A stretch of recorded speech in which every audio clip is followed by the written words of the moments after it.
can't believe you're getting so worked up about some guy. This one is different. He's honest and he's sweet. Please. He would never do anything to hurt me. He's a guy.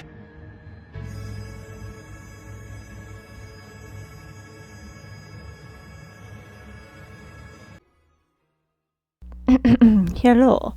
I was thrifting one day and found this little number which I thought would be perfect for a Hades look, like Hercules Hades.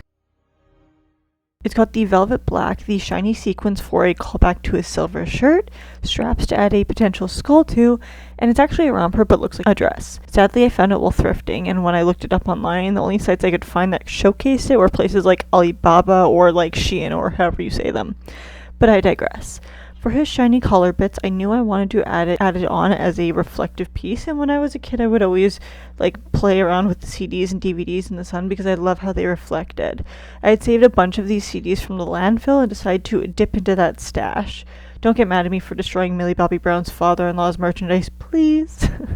I used a few different objects and a whiteboard marker to map out the size and shape that I wanted these pieces to be, so I could erase as needed. But once I finally got the actual shape down, I simply cut it out with some sharp scissors that definitely aren't as sharp anymore after this, and then used one as a template to make the rest. They aren't all exactly the same, but close enough. Close enough is good enough in this case.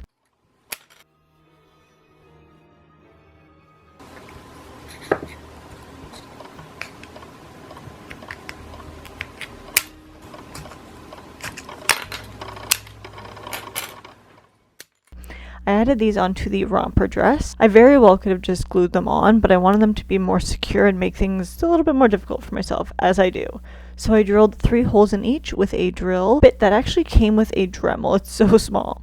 First, I tested it to make sure the drill would actually go through the CD without just breaking it, and that worked. So, using a piece of floral foam underneath for some stability, I placed the pieces on top so I could actually drill into them and just go through it instead of worrying about what was underneath. But yeah, so I drilled into them. Each corner had a small hole.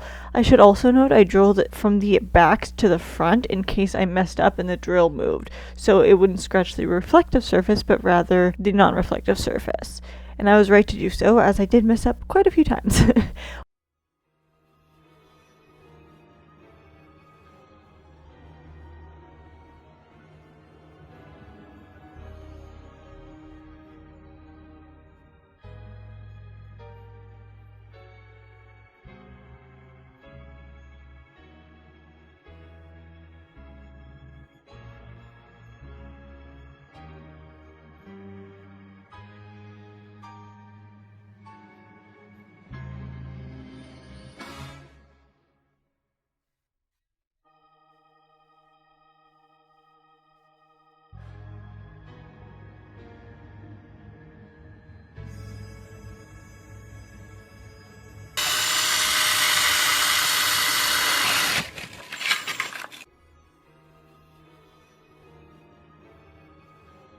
Even though when I messed up, I managed to not do it terribly.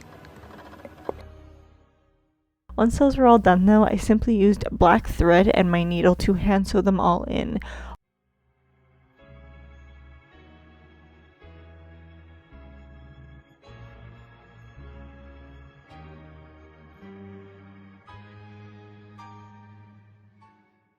On each corner, I added a thread 2 ways, one around each of the points to secure it as much as possible.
Next, it was time for the skull on his shoulder.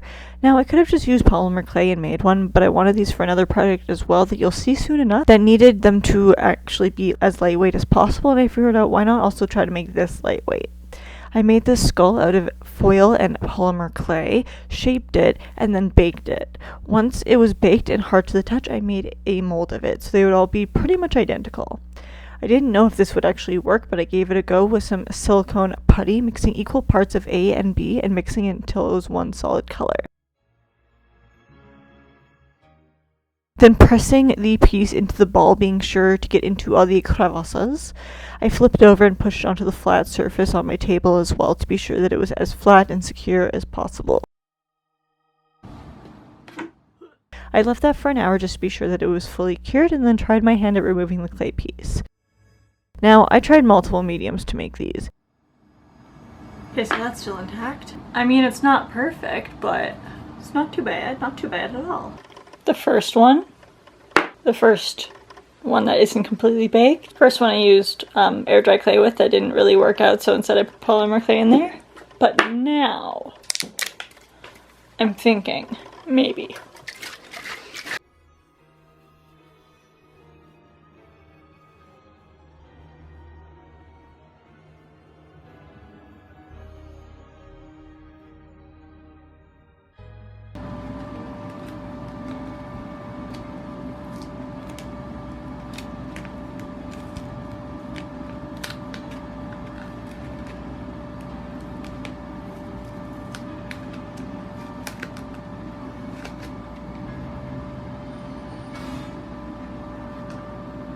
I mean, not terrible. It's fairly lightweight.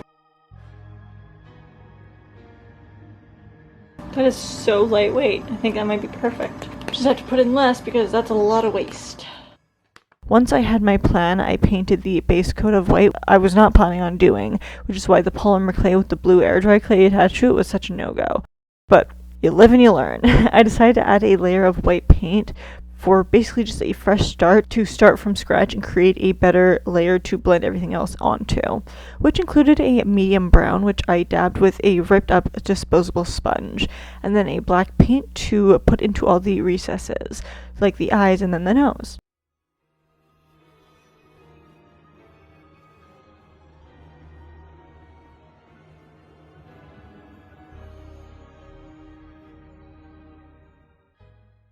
Then watered down for a coat on the entire thing, being sure to get into the teeth recessions as well.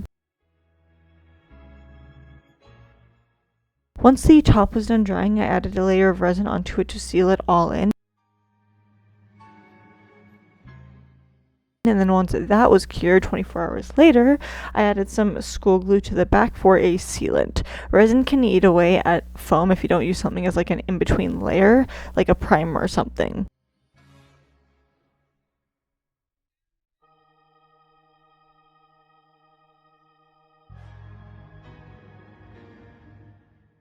To put it all together, I wanted to make sure the skull piece was removable in case I wanted to wash this costume. So I added a snap fastener on, one piece to the dress romper and the other to the back of the skull with resin. I did make sure to scratch the surface a little bit onto the part I was adding on with resin so it had something more to grip onto. This definitely went super smooth though, no problems at all, as all my projects do. That did not work out how I intended. To actually add that snap fastener onto the dress though, since the only hole it had was through, I didn't want to take the chance of the act of clicking and snapping the fastener on to wear down the thread. I had sewn a black thread through the strap once from the back and then spun it around the back piece of the snap fastener a few times and then sewed it through the strap again from the front to the back and then continued on with that until I ran out of thread.